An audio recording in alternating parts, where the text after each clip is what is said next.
kahirapan at sa araw-araw na pamumuhay natin, bigyan tayo ni Lord ng peace. Amen? The spiritual son of prophet of this nation, Prophet Jomari Jaos and Prophet Spirited Jaos, let us welcome our Pastor Jonel Imperial.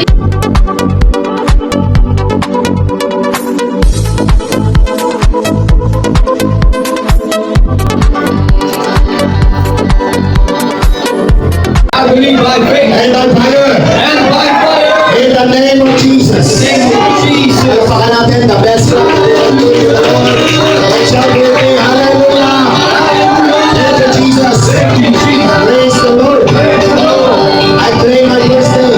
In my purpose, So that the next 6 days, the next day said, I will celebrate I will celebrate my victory. my victory. The rest of the day, I will Thank you, Jesus. gusto ka palakpak sa Bisaya. Hindi na tayo mag-turn around kaya ito si Pastor. Turn around tayo, 360 degrees. 360 degrees. Umiikot yung punto natin. 360 degrees. Yung pagpapalagi natin. Amen. Amen. Pagpapalagi natin sa Lord. Hallelujah. Eh, meron tayong physical na katawan. Meron din tayong spiritual na katawan. Amen. Alalahanin po natin na ang banal na espiritu ay nasa atin. Amen. At alalahanin din natin na sa pamamagitan ng kanyang salita at sa pamamagitan ng ating mga bibig, lumabas ang kanyang salita. Amen. Amen. 12 p.m. Kung nananalangin po kayo, alalahanin nyo, hindi lang kayo nananalangin. Buong Jao community, lalo na sa main church, they are kneeling down. They are not praying on their own. Ang lahat po tayo. So, all the sons and daughters, kung ang panalangin natin, hindi makasarili, compassion heart will be increased. And at the same time, the grace of God will increase. Katulad ng testimony ng ating family, glory to Jesus. Ay yung testimony pala ni Sister Ann, hindi po ako yung nag-pray. Actually, the first time nila, kasi yung ilan niya ilang taon na po yung Sister Ann, hindi ako, ay years na.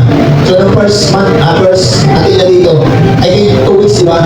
2 weeks ang hindi inatake, almost every day inatake. But yung nangyari last week, hindi na po ako yung nag-pray. Sinaramdaman niya uli, naninikip yung dibdib niya. Yung kanyang asawa niya na po yung nag-pray. Amen. Hallelujah. Dito matutunan tayo pa mag-exodal ng Panginoon. Alam niyo, simple lang po ang ginawa nila mag-asawa. Halika, luhod tayo dalawa. Noong pag-luhod, noong pag-pray na kanyang bahay, si Brother Solomon, nawala. Amen. The best of the Lord give to the Lord. Hindi ko tayo pababayaan ng Panginoon. The moment we kneel down to the Lord as a sign of our surrender, as a sign of our humility, na sinasabi natin, Panginoon, hindi ko pala kaya. Pero yung mga 5 years, pero hindi ako by the grace of the Lord. Nagkaroon tayo ng kapahingahan. At hindi lang yun, confident tayo. Dati pag meron tayong nararamdaman, ang iniisip natin kakal, ano yung gagawin ng inurin ko? Hindi mo na alam kung ano yung inurin mo. Kasi mayroong A, B, C, D, may umaga, tanghali, gabi. Diba? Amen. Napakalaga ng ating topic ngayon because application na po tayo. Last time, ang topic natin is about understanding kung paano magkaroon ng highest faith o yung mataas na pananampalataya. Amen. At ang nuwan din natin, makikita lang natin yan kay Jesus. Diba? He walked on water. In the Mount of Transfiguration, nag-transfigure siya. Ano pa? Nagpakain ng 10,000 plus people. Maraming mga ginawa si Jesus. Pero ang sabi ng Panginoon, hindi ako naparito sa lupang ito para magpakita lang ng himala. Dahil ang sabi ng Panginoon Jesus, gusto ko na yung ginawa ko, gagawin ko rin. Amen. Amen. Ang pagkasabi ng Panginoon, like what I said before, the glory of the latter days will be greater than the former days. This is the season of the Holy Ghost. Amen. And the Holy Ghost ay nakatira sa bawat isa sa atin. Kaya huwag po natin iniminos yung ating sarili.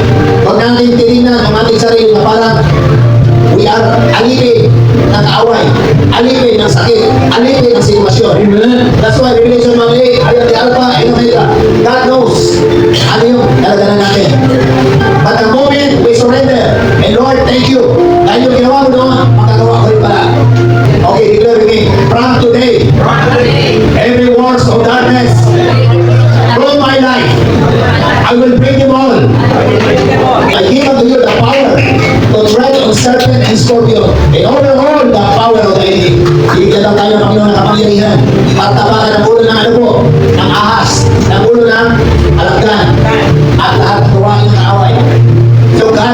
trusted in us with that kind of power. Hallelujah. That's why they tell me, I am I am powerful.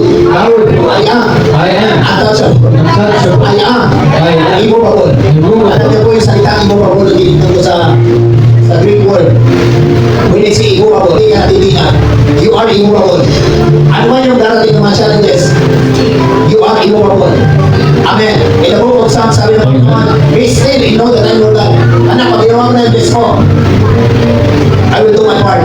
That's why, two ways, may gagawin ng Panginoon, may gagawin din tayo. Magkaroon ng pananampalataya, at tulad kay Jesus. Ngayon pa, sinabi natin pananampalataya, this is the reason kung bakit tayo nandito ngayon.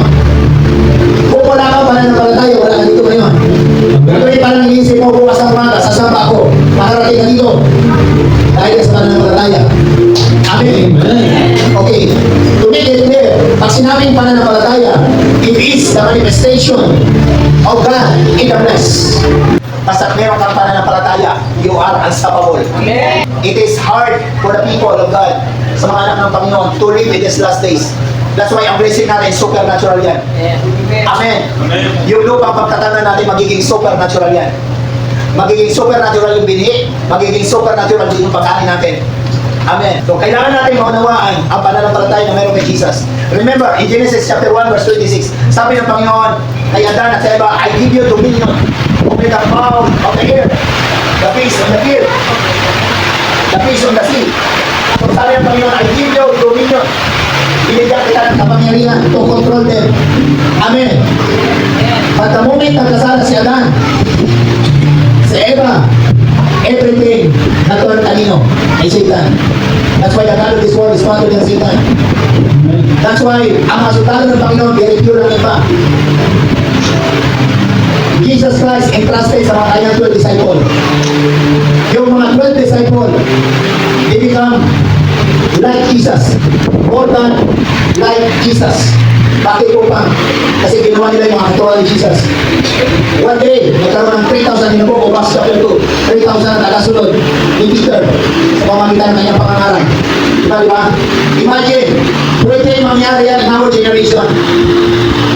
Pwede mangyari yan in our generation that one day will become 3,000. Akan doon lumas. Time will come. Then tayo sa field. The ministry that will last, the image of Christ will reign, is the ministry of Jesus Christ. The ministry of Jesus Christ, hindi mo yung makikita pang sa mga nakikilig. Time will come pa, gagamitin ng Panginoon. Powerfully in the ministry of the Holy Ghost. Amen. Amen. That's why, yung mga teaching natin, i-increase ko natin.